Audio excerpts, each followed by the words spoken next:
नमस्कार दोस्तों, मेरा नाम है गौतम और आज इस वीडियो में हम एक डिटेल कंपैरिजन करने वाले हैं एचडीएफसी मिड कैप फंड के बारे में और कोटक मिड कैप फंड के बारे में। अगर मैं मिड कैप की कैटेगरी में देखूं तो बहुत सारे आपको म्यूचुअल फंड स्कीम मिल जाएंगे। अगर स्पेसिफिकली बात करूं तो अब म्यूचुअल फंड इंडस्ट्री में देखेंगे मिड कैप की कैटेगरी में लगभग 27 से 28 म्यूचुअल फंड स्कीम अवेलेबल है।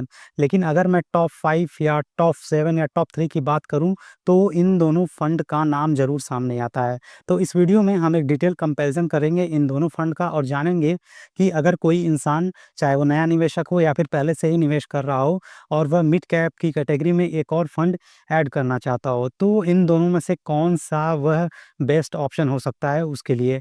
तो चलिए बिना किसी देरी के स्क्रीन को स्विच करते हैं और जानते हैं कि इन दोनों में से कौन-सा मिड कैप की कैटेगरी में बेस्ट म्यूचुअल फंड स्कीम है। लेकिन उससे पहले आपसे रिक्वेस्ट है, अगर आप इस चैनल पे नए हैं और अभी तक आपने इसे लाइक, शेयर और सब्सक्राइब नहीं किया है तो प्लीज़ कर दीजिए। ये बिल्कुल फ्री ऑफ कॉस्ट होता है।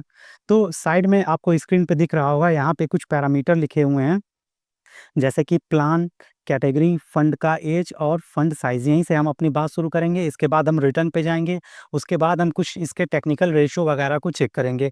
तो अगर मैं प्लान की बात करूँ तो मैं यहाँ पे जो कंपैरिज़न करूँगा वो डायरेक्ट प्लान का कंपैरिज़न करूँगा, ठीक है? रेगुलर और अब डायरेक्ट का अलग-अलग नहीं करूँगा, ठीक है? दोनों का मैंने डायरेक्ट प्लान लेके रखा हुआ है, ठीक है? और यहाँ ऊपर आपको नाम दिख रहे होंगे, ये आपका एचडीएफसी मिड कैप फंड है और यहाँ पे आपका कोटक मिड कैप फंड दिख रहा होगा। कैटेगरी की बात करें तो बिल्कुल ये इक्विटी में इन्वेस्टमेंट दोनों करते हैं, ठीक है? और मिड कैप का इसका कैटेगरी है। फंड एज की बात करें तो इन दोनों फंड को लगभग 12 साल हो चुके हैं। तो काफ़ी पुराना फंड है, काफ़ी रिलायबल फंड है। और फंड साइज़ के हिसाब से बात करें तो जो एचडीएफसी मिड कैप फंड है, इसका फंड साइज़ आपका 84,000 करोड़ के आसपास है। वहीं अगर मैं कोटक मिड कैप की बात करूँ तो इसका फंड साइज़ 57,000 करोड़ के आसपास है। तो अगर फंड के आधार पे मैं बात करूँ, मतलब कि जो इन्वेस्टर है कहाँ ज़्यादा पैसा लगा रहा है, तो एचडीएफसी मिड कैप इस पोजीशन में टॉप पोजीशन पे है। मतलब इस कंडीशन में एचडीएफसी मिड कैप फंड आपके टॉप पोजीशन पे है। हालाँकि कोटक भी इसमें कम नहीं है, 57,000 crore is not less amount. ठीक है, तो ये हो गया कुछ बेसिक डिटेल। अब आते हैं इसके रिटर्न प के बारे में, जानते हैं कि आखिर इन दोनों में से किसने ज़्यादा रिटर्न बना के दिया है। तो अगर मैं रिटर्न के हिसाब से इनका कंपैरिज़न करता हूँ, तो ये रहा आपके सामने। आप देखोगे यहाँ पे 3 साल का, 5 साल का, 7 साल का, 10 साल का और जब से यह फंड लॉन्च हुआ है, तब से इनका रिटर्न लिखा हुआ है। एंड ये साइड में आपको दिख रहा होगा कैटेगरी एवरेज रिटर्न, मतलब मिड कैप की कैटेगरी में हर साल एवरेज रिटर्न कितना रहा है, उससे इसका हम कंपैरिज़न करने वाले हैं। तो अगर मैं एचडीएफसी मिड कैप फंड की बात करूँ, 3 साल का आप डेटा देखोगे, कैटेगरी ने 22% के आसपास रिटर्न बना के दिया है, लेकिन एचडीएफसी ने 27% के आसपास शानदार रिटर्न बना के दिया है। वहीं कोटक यहाँ पे इससे थोड़ा-सा कम है, उसने 23% के आसपास रिटर्न बना के दिया है। वहीं अगर मैं 5 ईयर का डेटा चेक करता हूँ, तो अगेन कैटेगरी एवरेज ने केवल 28% का रिटर्न बना के दिया है, जबकि एचडीएफसी ने 31% एंड कोटक ने 30% के आसपास कुल रिटर्न बना के दिया है। 7 ईयर का भी अगर आप डेटा चेक करते हैं, तो यहाँ पे इन दोनों ने कैटेगरी की तुलना में काफ़ी अच्छा रिटर्न बना के दिया है। 10 साल का आप डेटा आप चेक करोगे तो कैटेगरी ने 16% के आसपास रिटर्न बना के यहाँ पे दिया है, जबकि एचडीएफसी मिड कैप फंड ने 17% एंड कोटक मिड कैप ने 18% के आसपास कुल रिटर्न बना के दिया है। तो यहाँ पे आप चेक करोगे, 3 साल, 5 साल, 7 साल, यहाँ पे हर जगह आपको एचडीएफसी मिड कैप फंड ज़्यादा रिटर्न लेते हुए दिख रहा होगा। लेकिन अगर मैं 10 साल की बात करूँ, तो यहाँ पे आपको कोटक का ज़्यादा रिटर्न दिखेगा।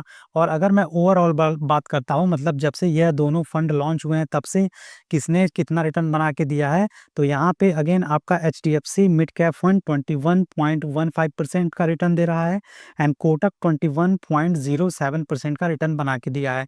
तो रिटर्न के हिसाब से अगर मैं बात करूँ, दोनों बिल्कुल शानदार हैं, ठीक है? दोनों ने ऑल टाइम में 21% के आसपास रिटर्न बना के दिया है।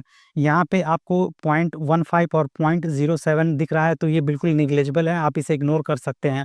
अगर रिटर्न के हिसाब से मैं बोलना चाहूँ तो दोनों एक बराबर रिटर्न दे रहे हैं। चाहे मैं 10 साल का डेटा चेक करूँ, चाहे मैं ऑल टाइम का डेटा चेक करूँ। तो रिटर्न के हिसाब से ये हमें क्लैरिटी मिल गई कि दोनों फंड एक बराबर हैं, बहुत ही अच्छा रिटर्न दे रहे हैं। लेकिन सिर्फ़ रिटर्न तक ही सीमित नहीं होती हैं चीज़ें।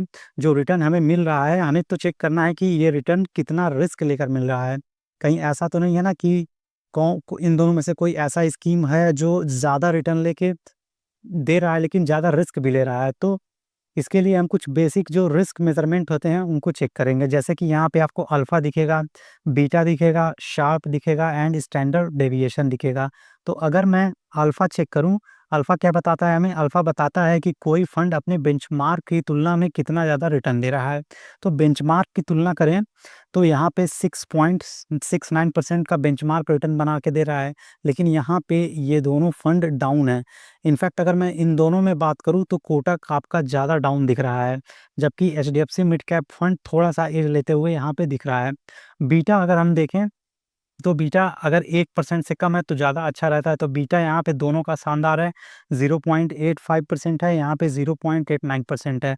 बीटा हमें क्या बताता है कि जो मार्केट में हलचल हो रही है, उसको लेकर ये कितने सेंसिटिव है। तो बीटा यहाँ पे बिल्कुल ठीक है, इसमें कोई दिक्कत वाली बात नहीं है। And Sharpe ratio and standard deviation देखें तो बेंचमार्क का जो शार्प रेशियो है वो 7.15% है, जबकि इन दोनों का शार्प रेशियो काफ़ी ख़राब है।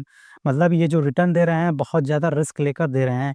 वहीं स्टैंडर्ड डेविएशन देखें तो यहाँ पे बढ़ा हुआ दोनों का दिख रहा है। इनफैक्ट कोटक का बहुत ज़्यादा स्टैंडर्ड डेविएशन दिख रहा है। मतलब इन दोनों में वोलेटिलिटी है, बहुत ज़्यादा वोलेटिलिटी है।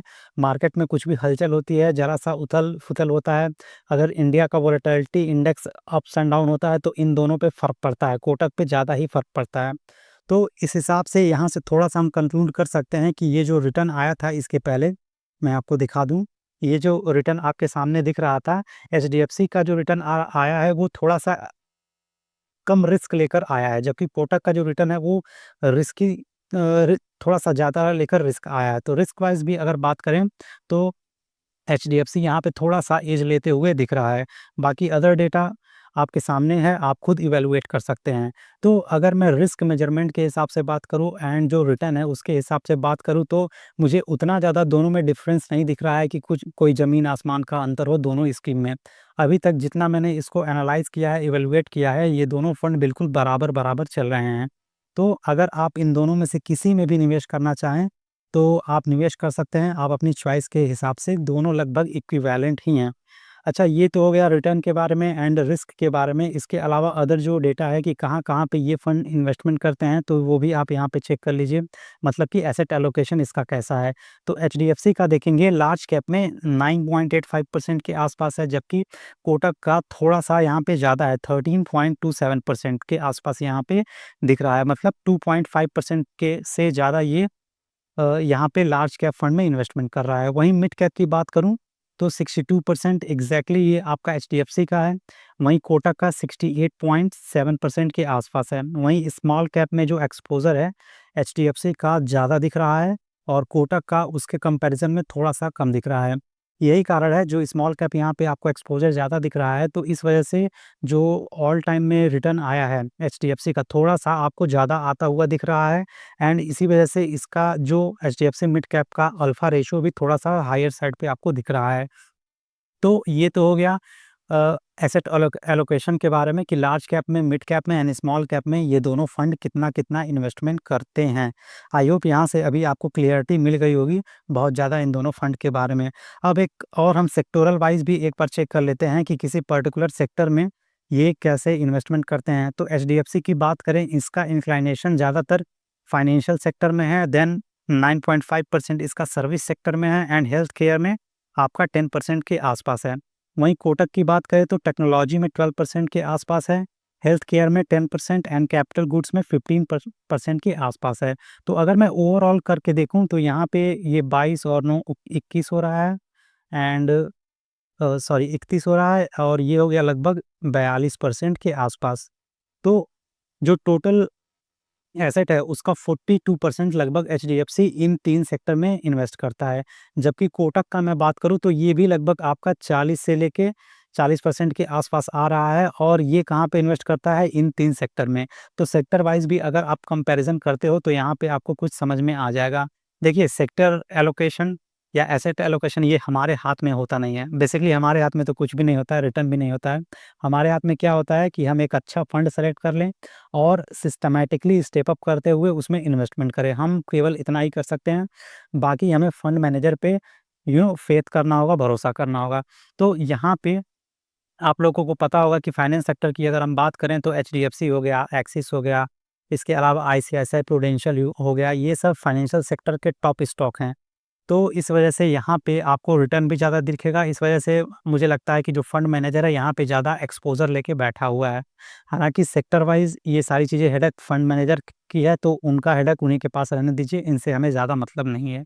ठीक है? तो आई होप यहाँ पे अभी आपको ज़्यादा क्लियरिटी मिल गई होगी इन दोनों फंड के बारे में कि ये दोनों फंड किस तरह के हैं।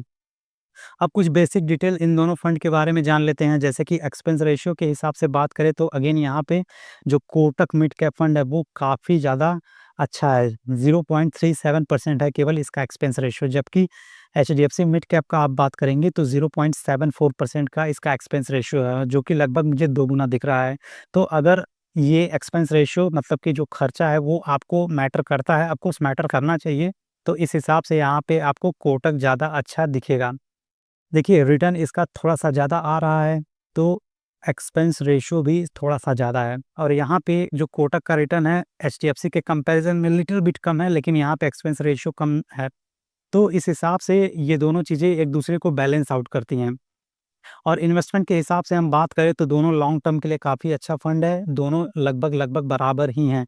इनका निफ्टी मिड कैप 150 इसका इन दोनों का बेंचमार्क है, तो इसमें ज़्यादा कुछ देखने वाली चीज़ें हैं नहीं। तो कंक्लूड करते हुए एट द एंड मैं इतना ही कहना चाहूँगा कि दोनों फंड आप कंपैरिज़न करोगे, डिटेल कंपैरिज़न करोगे तो ये पाओगे कि दोनों एक-दूसरे के बराबर ही हैं, ठीक है? किन्हीं किसी-किसी चीज़ में एचडीएफसी हो सकता है आपको किसी साल एज लेता हुआ दिखे, हो सकता है किसी साल आपको कोटक एज लेता हुआ दिखे। लेकिन अगर मैं अपने हिसाब से बात करूँ कि मेरा इवैल्यूएशन, मेरा एनालिसिस क्या कहता है इन दोनों फंड के बारे में, तो ये दोनों फंड बिल्कुल इक्विवेलेंट है। अगर आप इन्वेस्ट करना चाहें तो इन दोनों में किसी के साथ जा सकते हैं। तो आई होप अभी आपको सारी चीज़ें क्लियर हो गई होंगी इन दोनों फंड के बारे में। यह वीडियो यहीं पे होता है समाप्त। जाते-जाते बस इतना कहना चाहेंगे कि इस चैनल पे या फिर इस वीडियो में जो कुछ भी बताया गया है, ये केवल और केवल एजुकेशनल एंड अवेयरनेस पर्पज़ के लिए है। There is no any financial recommendation और सजेशन टू बाय और sell any kind of financial product. Stock market, mutual fund या फिर कोई अदर इन्वेस्टमेंट प्लानिंग स्ट्रेटजी कुछ भी हो, हर जगह कुछ ना कुछ परसेंटेज का रिस्क एसोसिएटेड होता है। तो जब भी आपको इन्वेस्टमेंट करना है, अपने खुद के रिस्क पे करना है, खुद से रिसर्च कीजिए, जानिए, समझिए, परखिए, then you can take your own decision. Thank you so much.